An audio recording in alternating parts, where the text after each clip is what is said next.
Donc yo les gars, aujourd'hui on se retrouve pour parler un petit peu de RAM ensemble. Donc aujourd'hui on va traiter donc tout simplement savoir comment choisir sa RAM, comment bien différencier les RAM, savoir lesquelles sont bonnes, lesquelles sont pas bonnes. Donc moi je vous propose de voir ça tout de suite. Allez c'est parti. Trêve de plaisanterie, on va se lancer directement là-dedans. Donc aujourd'hui on va parler de RAM. Hein? Ça c'est une RAM. Hein? Alors souvent vous pensez que ça c'est des RAM de merde. Bon, faut pas faire gaffe, hein, c'est une RAM de 4 Go, on s'en fout. Ça, globalement, c'est une barrette de RAM. C'est une barrette de RAM juste vue sans refroidissement. Sans le bloc de refroidissement que vous voyez autour, notamment comme celle-ci. Alors déjà, on va essayer de comprendre ce que c'est de la RAM. De la RAM, c'est de la Random Access Memory. C'est de la mémoire en fait qui est vive. Pourquoi est-ce qu'elle est dit vive? Bah, tout simplement parce que dès que vous allez éteindre votre PC, eh ben, elle va mourir. Et oui, vous tuez votre mémoire à chaque fois. Et oui, on est des êtres abominables. Mais tout simplement, le concept est très simple, c'est juste de la mémoire qui sert et qui est dédiée à votre processeur pour qu'il n'ait pas à refaire en fait plusieurs fois certains calculs. Donc votre processeur va par exemple effectuer un calcul et en fait votre RAM elle est là pour stocker ce calcul afin qu'il n'ait pas à le reproduire une seconde fois. Donc c'est très important d'avoir de la bonne RAM. Parce que bien sûr, le processeur possède lui-même une espèce de RAM interne qu'on appelle le cache, mais qui à l'heure actuelle se remplit très vite, parce que les caches sont pas encore très grands.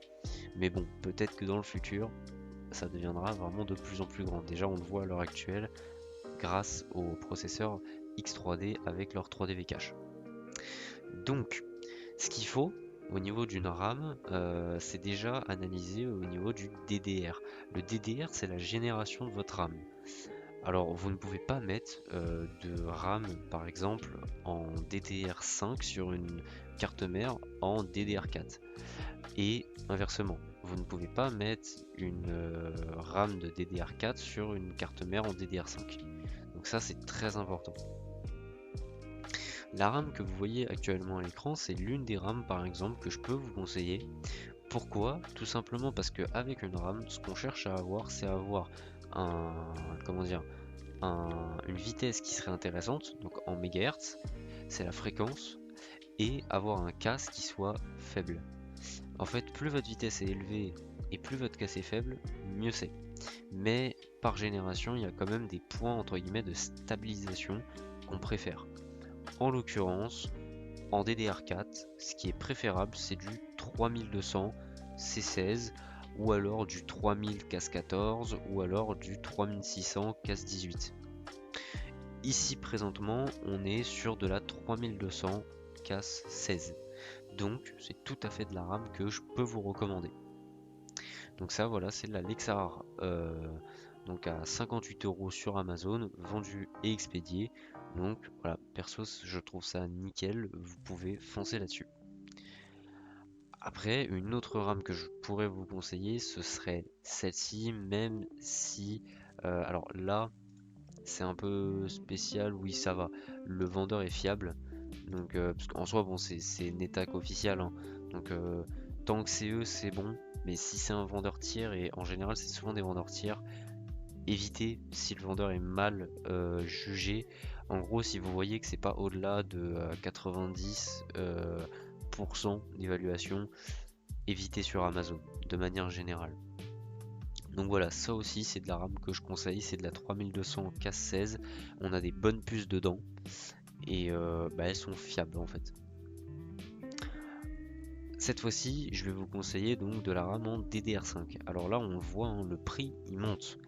Euh, le prix il monte pour la RAM en DDR5. Pourquoi? Parce qu'on est sur une nouvelle génération. Qui dit nouvelle génération, dit nouvelles normes, dit nouvelles technologies, et on vous fait payer tout ça. Donc en DDR5, toujours il y a un seuil en gros qu'on aime bien avoir. Ça peut être du 6000 CAS 30 ou du 6000 CAS 32 ou alors du 6000 CAS 32. 6400 pardon en CAS 32. Ici on est sur des 6000 MHz en CAS 32, ce qui est plutôt bien. Vous aurez un bon résultat au niveau performance, et en termes de prix on est plutôt bien situé, et les Lexartor sont des RAM qui sont fiables.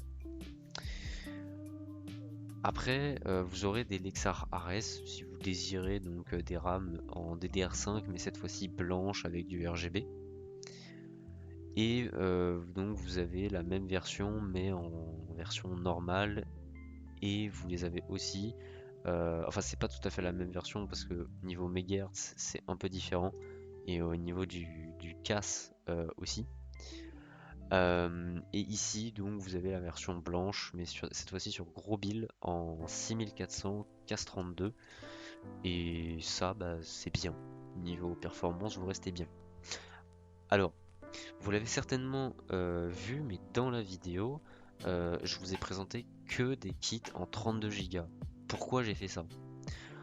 Alors globalement, selon moi, le 16 Go de RAM en termes de gaming n'est plus quelque chose qu'on doit vous recommander, parce que déjà en DDR4, à cause de la différence de prix, en fait vous avez de la DDR4 en 32 Go pour vraiment 3 francs 6 sous, 3 francs 6 sous, pardon. Et donc du coup, selon moi, ça vaut plus le coup du tout de vous orienter sur du 16 Go, surtout que 16 Go en jeu devient de plus en plus limite. Pour ça, je vous invite à aller voir des benchmarks sur YouTube.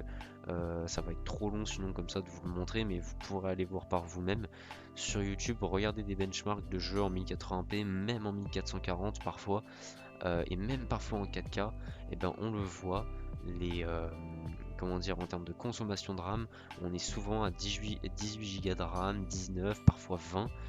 Moi je vous le dis, hein, personnellement quand je joue, j'ai déjà regardé un petit peu depuis que je suis sous 32 Go ma consommation de RAM, et globalement en moyenne je suis généralement à 18 Go ou 19 Go de consommé, avec simplement Discord, mon jeu, et peut-être Google Chrome qui est présent avec 2-3 pages.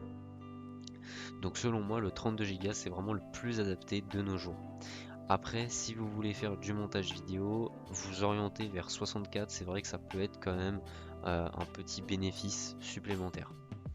Et après du 128 c'est vraiment du niveau professionnel.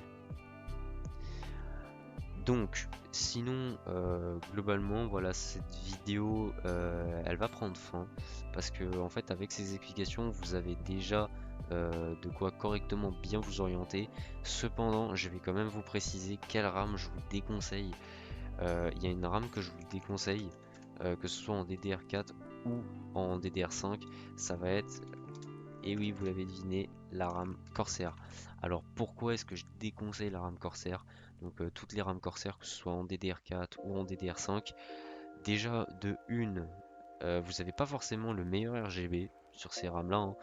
Les diffuseurs et les LED c'est pas les meilleurs qui existent, très sincèrement, que ce soit en termes de durée de vie ou même juste en termes de LED.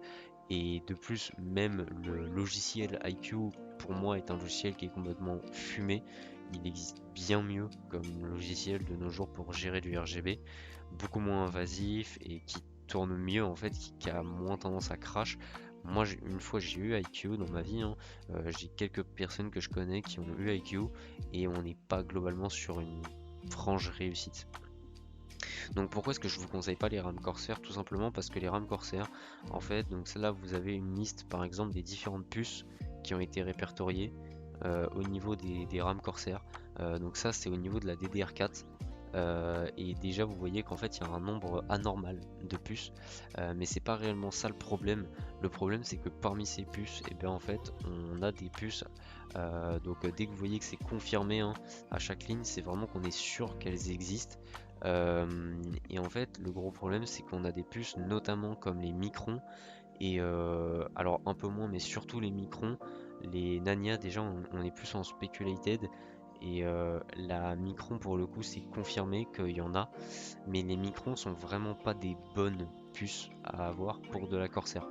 Alors que la SKYNX c'est vraiment nickel, que ce soit en DDR4 ou en DDR5, et la Samsung aussi. Euh, Donc ça c'est pour la DDR4 et la DDR5. En fait, vous voyez, on a ça comme indication. En fait, on nous dit clairement hein, que quand vous avez un V3.XX, bah, en fait, ce sera sur Micron, un V4, ça sera sur Samsung et V5 sur Linux. Sauf que à l'avance, bah, en fait, vous pouvez pas savoir en fait réellement quelle puce vous aurez. Et donc du coup, le gros problème, c'est qu'il y a du variable hardware, un peu comme en fait dans les Kingston NV2 et NV3, et c'est pas un bon point à partir du moment où dans le variable hardware, vous avez du hardware qui existe qui n'est pas de bonne qualité. Donc selon moi, c'est pour ça que vous devriez éviter idéalement les RAM Corsair. À la limite, si vous voulez vraiment de la RAM pas chère du tout en DDR5, vous avez les Crucial Pro qui sont quand même moins chères. On les trouve à 93 et parfois elles descendent même à 80.